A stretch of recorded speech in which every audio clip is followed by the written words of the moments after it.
Jadi mudah-mudahan putusan yang kita bacakan sore hari ini memberi kepastian ya. Jadi prinsipnya yang salah kita katakan salah, ya kan? Yang benar kita bilang benar, gitu aja.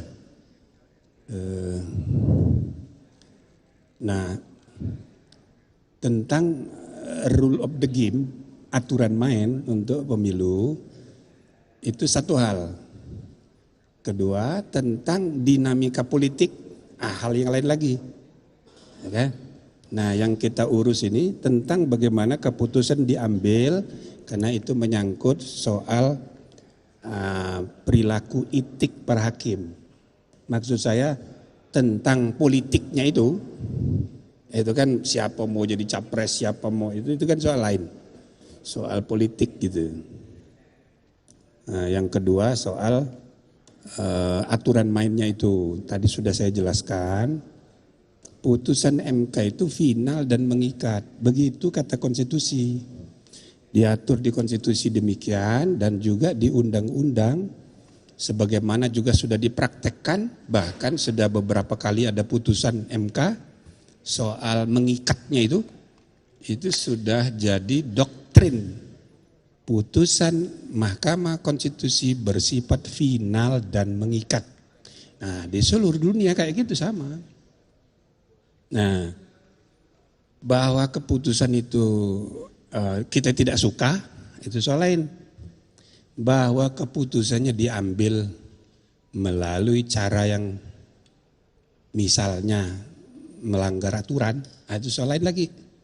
Sama kayak undang-undang dibuat oleh parlemen, ya kan?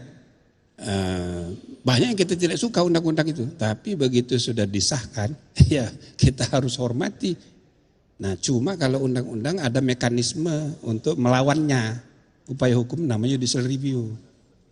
Ya, judicial review itu ada dua macam, material, formil. Kalau menyangkut prosedurnya yang kita anggap tidak tepat, itu namanya uji formil, ya kan? Nah, kalau menyangkut materinya, uji material. Nah, sekarang putusan MK ini bagaimana uji formilnya, bisa diuji enggak gitu. Nah, ini belum, itu saya baca itu Pak Denny Indrayana berusaha lagi uji formil. Tapi kan tetap di MK, tetap di Mahkamah Konstitusi sendiri ya, jeruk makan jeruk. Gitu loh. Nah, tapi kalau uji material, bisa. Nah, itu yang suka saya ambil contoh itu yang diajukan oleh mahasiswa Universitas Nahdlatul Ulama itu. Jadi ini belum pernah terjadi ya, putusan MK yang mengubah undang-undang, lalu undang-undang, bukan putusan MK-nya, undang-undang yang sudah berubah karena putusan MK, itu diuji kembali. Apa itu boleh? Jawabnya boleh. Jadi itu tidak berlaku prinsip larangan nabis in idem, karena sejak 2003 di dalam peraturan hukum acara Mahkamah Konstitusi sudah diatur, meskipun undang-undang yang diuji sama, pasalnya sama, tapi menggunakan tolok ukur yang berbeda. Misalnya Undang-Undang Pemda ya diuji dengan pasal 18 Undang-Undang Dasar, ditolak oleh MK, kemudian bulan depannya diajukan lagi oleh pemohon lain dengan menggunakan dalil yang berbeda. Undang-undang itu bukan bertentangan dengan pasal 18 tapi dengan pasal 28. Nah, itu boleh. Maka kasus seperti itu bisa dilakukan dengan tadi yang saya bilang. Jadi undang-undang yang sudah berubah itu kan jadi undang-undang baru, diuji. Nah, tetapi saudara-saudara, kalaupun nanti itu dikabulkan, bisa aja dikabulkan karena dia ada hak ingkar, dia minta supaya hakimnya cuma 8. Maka komposisi pengambilan keputusan bisa berubah. Tetapi ya kan, aturan main mengenai pemilu ini, pemilunya sudah jalan sekarang ini. Pilpresnya sudah berlangsung, tahapannya sudah jalan sehingga kayak pertandingan bola kaki, para pemain sudah masuk lapangan, sudah nendang-nendang tapi belum peluit, belum mulai. Tiba-tiba pipa bilang, ada aturan baru. Pemain yang tinggi badannya di atas 170 tidak boleh main. Pemain yang pendeknya di bawah 150 tidak boleh main. Padahal Ada yang pendek 140, ada yang tinggi 180. Itu enggak benar.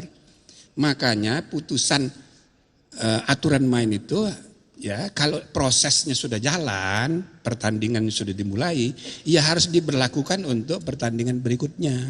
Jadi kalau nanti ada perubahan lagi undang-undang sebagaimana diajukan oleh mahasiswa itu berlakunya nanti 2029. Gitu loh. Nah, jadi saya berharap kita sebagai anak bangsa, mari kita memusatkan perhatian pada suksesnya pelaksanaan pemilihan umum. Ya kan? Partai pesertanya sudah jelas, calon presiden dan wakil presidennya sudah jelas. Yang tidak kita suka, tolong jangan dipilih. Gitu loh, itu aja gampangnya.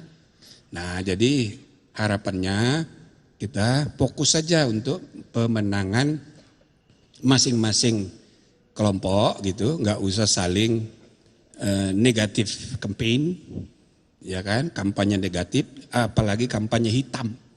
Jadi biar anak bangsa kita ini fokuslah untuk menyukseskan pemilu 2024 dengan damai dan dengan terpercaya.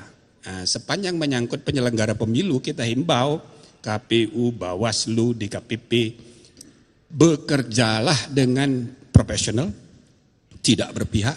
Begitu juga Mahkamah Konstitusi. Gitu. Kita tidak mau hakim konstitusi berpolitik. Nah, jadi biarlah para hakim kita ini belajar dari putusan MK-MK ini. Nah, kita tidak tahu bagaimana responnya. Kita tunggu besok. Saya yang jelas putusan MK-MK sudah kita umumkan tadi langsung berlaku sejak ditetapkan. Sehingga tidak perlu ya adanya majelis banding. Karena majelis banding itu diatur di peraturan Mahkamah Konstitusi kalau sanksinya itu pemberhentian tidak hormat dari anggota. Tapi ini kan bukan dari anggota. Nah, jadi kita tafsirkan itu tidak berlaku ketentuan majelis banding itu. Bahkan kami tadi sepakat memberi rekomendasi kepada MK ke depan sebaiknya peraturan MK ini diperbaiki. Jangan ada majelis banding. Gak perlu. Ya kan, jeruk makan jeruk. Yang bentuk majelis banding siapa? Dia juga. Kecuali kalau memang dianggap penting, nah sebaiknya diatur di undang-undang. Jangan diatur sendiri dalam PMK. Gitu. Nah, jadi begitu saudara-saudara sebagai pengantar. Silahkan kalau ada yang mau tanya. Satu-satu dong. Yang rambut panjang dulu, baru yang rambut pendek. Yuk rambut panjang juga. Silakan.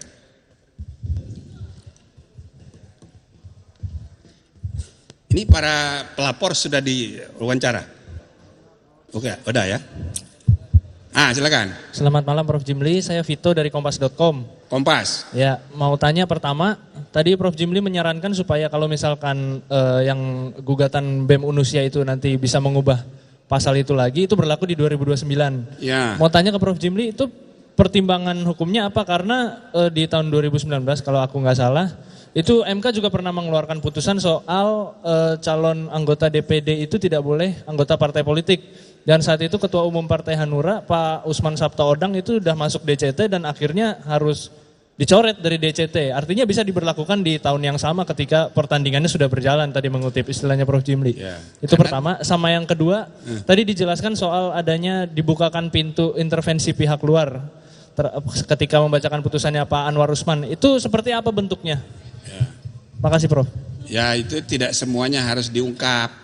Pokoknya itu sudah kita temukan jadi alasan untuk kita memberhentikan dari ketua. Gitu aja. Nggak usah terlalu detail. Ya, dan tidak perlu semuanya. Dan masyarakat juga nggak perlu tahu semuanya. Karena nggak ada gunanya juga, nanti memecah belah. Ya, itu kedua. Ini prinsip aja, kalau aturan main mau diubah, pertandingannya itu jauh hari. Soalnya kalau tidak itu menimbulkan ketidakpastian dan salah kayak main bola tadi loh. Masa yuk berapa tingginya? Tiba-tiba harus disuruh keluar padahal sudah nendang-nendang bola, itu enggak benar, enggak adil itu. Jadi diberlakukan untuk berikutnya. Tapi ada beberapa kasus. Satu misalnya ya, Itu keputusan mengenai sistem proporsional tertutup menjadi terbuka. Itu 7 hari sebelum pemungutan suara 2019. Tuh. Jadi kacau itu gara-gara itu. Gitu. Nah, ada satu lagi yang kedua, ketentuan mengenai verifikasi administrasi. Itu 2014. Tiba-tiba keluar ketentuan baru berdasarkan putusan MK, verifikasi itu berlaku untuk semua partai termasuk partai lama. Sedangkan partai lama itu sudah menikmati aturan bahwa partai yang sudah duduk di DPR itu tidak perlu diverifikasi lagi.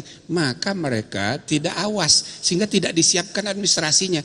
Begitu putusan MK keluar, ya kan? Ternyata nggak ada yang memenuhi syarat.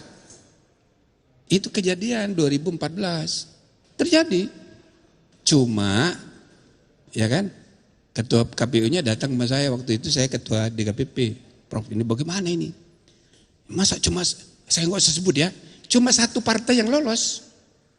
Cuma satu partai yang lolos. Oh, jadi dia tanya, waduh, kalau pemilu pesertanya cuma satu ya bukan pemilu dong. Ya kan, bukan pemilu, saya bilang itu pemilihan khusus. Ya, jadi udah ayo, saya bilang yuk diam-diam aja, nggak usah diumumkan. Ya kan gara-gara putusan MK ini. Itu loh ya. Jadi akhirnya ditetapkan semua partai yang sudah duduk di parlemen itu lolos dan kemudian ditambah partai-partai baru.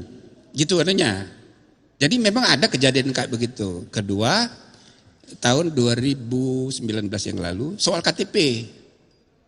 Itu KTP itu diputuskan di sini tidak sempat mengubah peraturan KPU. Maka apa yang terjadi oleh KPU?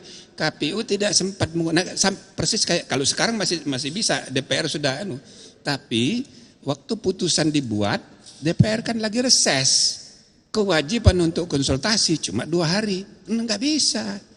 Nah, walaupun akhirnya bisa, tapi untuk kasus KTP itu 1 hari sebelumnya. Jadi KPU menempuh cara, ya udah peraturan KPU-nya nggak usah diubah, tapi implementasinya dengan surat edaran kepada semua komisioner di daerah gitu. Pokoknya harus pakai KTP cukup. Nah gitu loh. Jadi maksudnya aturan main tuh sebaiknya tahapan pemilu itu sebelum dimulai. Kalau sudah mulai menimbulkan masalah, tidak pasti. Nah, apalagi untuk pilpres. Ini kalau aturan main tiba-tiba diubah tengah jalan, itu akan menimbulkan kekacauan. Nah, sekarang pilpres ini besok tanggal 8 udah pasti calonnya. Sedangkan judicial review yang mahasiswa tadi saya bilang, itu kan bisa 1 bulan itu. Ya nggak bisa lagi, nggak bisa berubah lagi, gitu loh. Jadi tidak mungkin mengalami perubahan, sehingga saya berharap masyarakat bisa kita jelaskan bahwa capres yang 3 ini ya ini sudah final gitu, tinggal formalitasnya oleh KPU. Sekarang bagaimana rakyat Indonesia memusatkan perhatian untuk memilih salah satu. Yang kita nggak suka jangan dipilih. Nah gitu aja. Waktu nggak banyak lagi daripada bertengkar nggak keruan. Jadi kita fokus untuk memilih dan tidak memilih, gitu aja.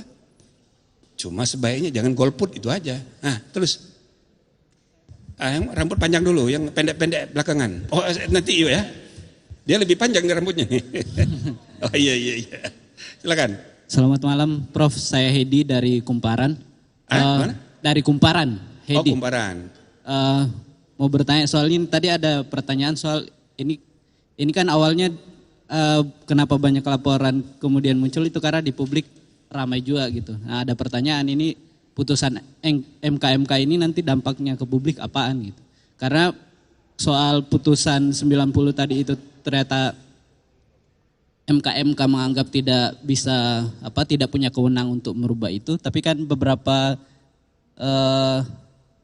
pendapat juga beberapa opini di luar itu mengatakan bahwa seharusnya MK itu memasukkan pengubahan putusan atau sidang ulang di rekomendasi putusan begitu yang pertama. Satu Terus aja ya. yang kedua ini Prof, ini penting soalnya. Ini kan sudah terbukti bahwa pengambilan putusan ini melanggar kode etik begitu dan bahkan ke kolektifnya ke seluruh hakim. Nah ini pemberhentiannya Pak Ketua tadi itu sebagai ketua kan masih di MK begitu, masih sebagai anggota. Nah itu bagaimana kita bisa menganggap dia tidak akan mengintervensi, tapi masih ada di MK. Oke, jadi begini saudara-saudara, kita 270 juta rakyat Indonesia punya kebebasan berpendapat, gitu kan. Nah, apalagi orang dunia akademik punya kebebasan berpendapat. Tapi semua pendapat itu tidak berlaku final dan mengikat. Gitu loh, itu pendapat pribadi. Boleh aja 1000 profesor doktor 2 kali botaknya, saking pinternya, kumpul lalu menyatakan pendapat. Iya tapi pendapat pribadi. Kita kan bernegara, ada mekanisme bernegara. Begitu. Jadi kita harus menghormati mekanisme pengambilan keputusan bernegara. Jadi jangan terpaku pada pengamat ini, pengamat itu. Ya, kita nggak usah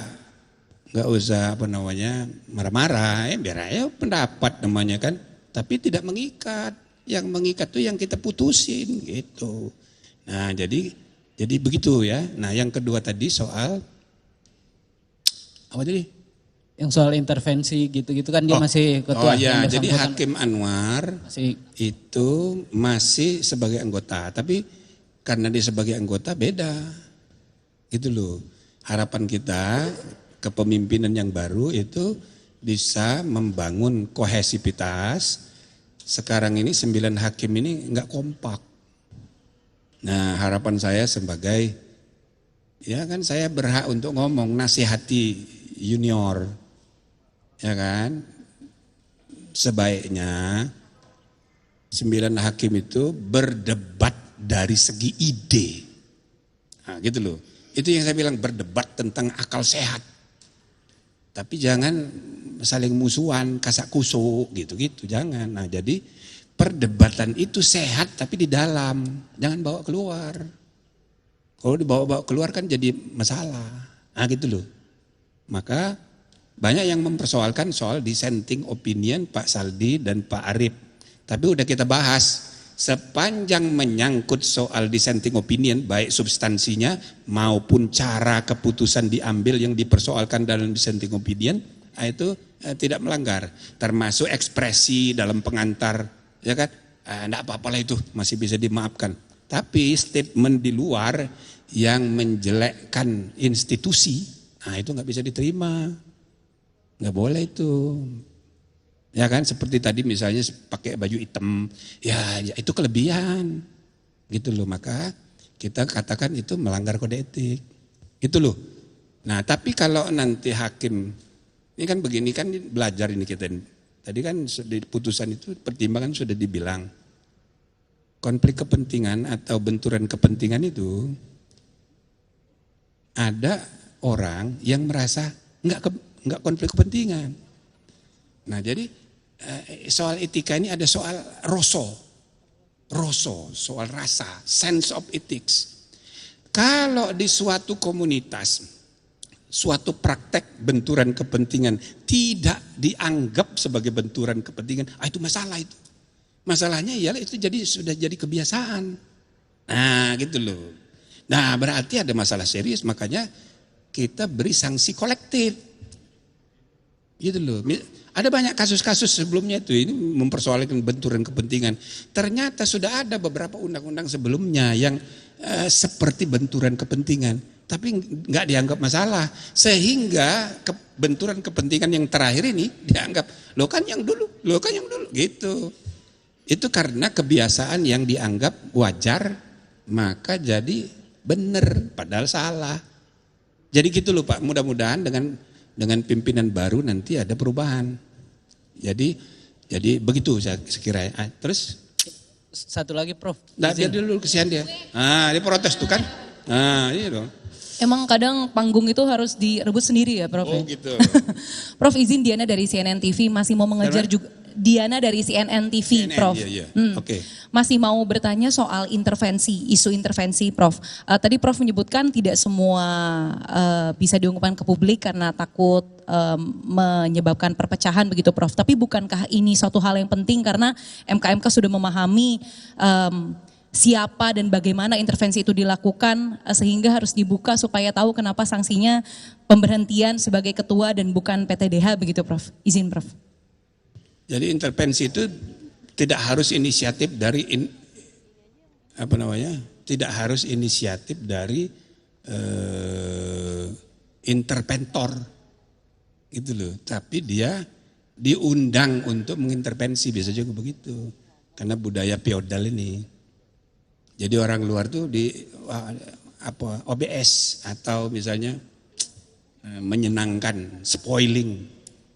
Ya kan, kita ndak perlu menyebut siapa orangnya, tapi itu ada dalam arti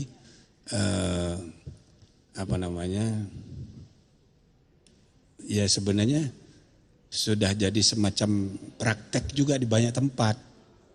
Nah makanya dunia hakim itu harus menyendiri, dia jangan bergaul dengan pengusaha, jangan bergaul dengan politisi. Makanya selalu saya sebut contoh itu di Jerman, pusat politik itu di Berlin, pusat bisnis di Frankfurt dan München. Tapi semua Mahkamah Agung, Mahkamah Konstitusi, Mahkamah Administrasi, Jaksa Agung, semuanya di kota kecil namanya Karlsruhe. Nah itu, jadi karena idealnya para penegak hukum dan keadilan itu punya komunitas sendiri. Tidak bergaul dengan pengusaha, kan? Tidak bergaul dengan politikus. Nah, tapi kita ini sudah biasa gitu loh. Ya, coba itu ada yang main olahraga dengan para pihak, itu kan jadi masalah gitu. Nggak usah saya sebut nama, kan udah tahu saudara semua.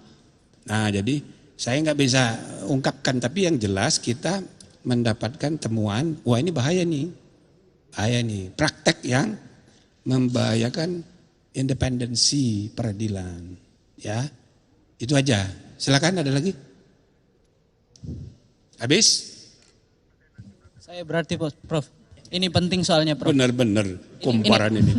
Ini penting untuk untuk publik juga. Ini soalnya kan nanti bisa jadi. Coba berdiri dong biar lu masuk TV. Enggak. Ini orang akan mempertanyakan itu putusan 90 kemarin itu kekuatan hukumnya nanti bagaimana? Apakah ada kemungkinan digugat dan itu akan berpengaruh ke capres yang diuntungkan dengan putusan itu? Ya kan sudah saya bilang tadi, putusan MK itu final dan mengikat. Tapi undang-undang yang berubah karena putusan MK itu kan undang-undang, bisa direview. Nah, itu contohnya yang mahasiswa itu. Tapi review itu akan berlaku kalau berhasil untuk pemilihan umum 2029. Jadi mari kita memahami aturan main udah selesai, udah final. Gitu loh, aturan main ini sudah final. Jadi jangan lagi memperdebatkan aturan main. Gitu. Mari fokus untuk ke depan.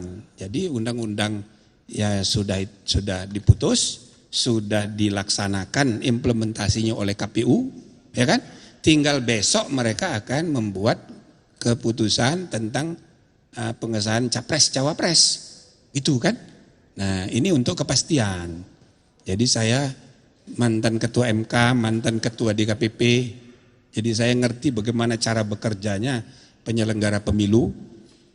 Zaman saya DKPP itu 340 yang kena sanksi penyelenggara pemilu itu, hampir 50 lebih yang kita pecat, gitu loh. Jadi masih banyak ini kualitas dan integritas penyelenggaraan demokrasi kita ini masih, makanya demokrasi kita kan the third largest quantitatively secara kuantitas, tapi kualitasnya indeks demokrasi kita masih di urutan 54. Jadi masih jauh, makanya kita harus meningkatkan terus kualitas dan integritas pemilu kita, ya, kualitas dan integritas demokrasi kita, gitu. Jadi sekali lagi terakhir ya, supaya semua media membantu mengarahkan publik, ya kan? Nggak usah lagi mempersoalkan yang sudah-sudah. Yang salah kita sudah bilang salah, aturan main sudah sah, sudah berlangsung, ya sudah kita fokus ke depan aja. Gitu saya rasa ya. Cukup? Assalamualaikum warahmatullahi wabarakatuh. Nah, udah assalamualaikum nih. Oke, terakhir.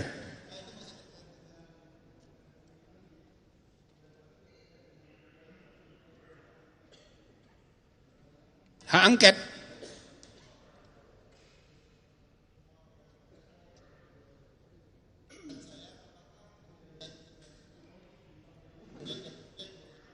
Oh, jadi DPR itu mengawasi pemerintah. Maka kalau pemerintahnya diawasi, maka DPR itu bisa menggunakan hak-haknya. Salah satunya hak bertanya, ya kan? Nah, kemudian hak menyatakan pendapat. Yang paling hilir, yang paling keras di ujung, ya, hak angket.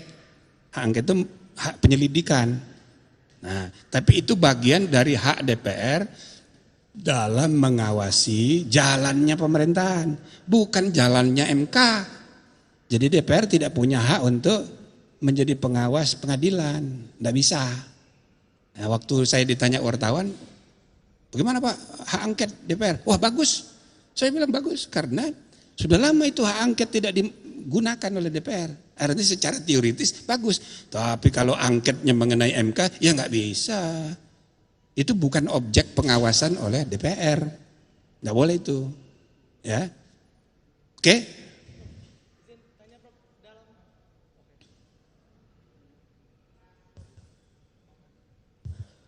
Izin bertanya Prof, saya Eris dari Tribun News. Dalam putusan hari ini kenapa tidak didorong pembentukan MK-MK secara permanen, Prof? Terima kasih.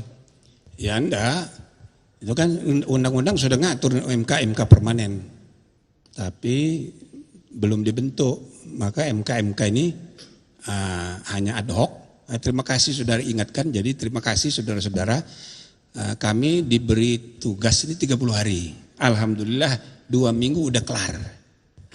Jadi udah pensiun kita dari MK ini. Selanjutnya terserah kepada MK yang dalam 2 hari ke depan kita minta segera mengadakan pemilihan pimpinan, ya kan? Kita nggak ikut campur siapa jadi ketua, siapa jadi wakil.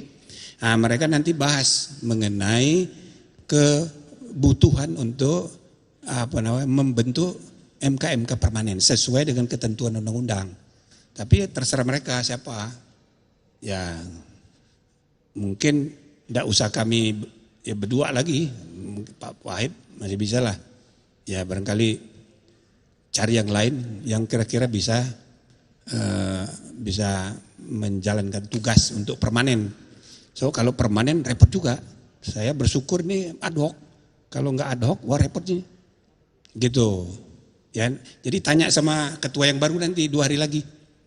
Mau dibentuk permanen atau kapan, lalu siapa aja, ya. Cukup ya? Oke. Assalamualaikum warahmatullahi wabarakatuh.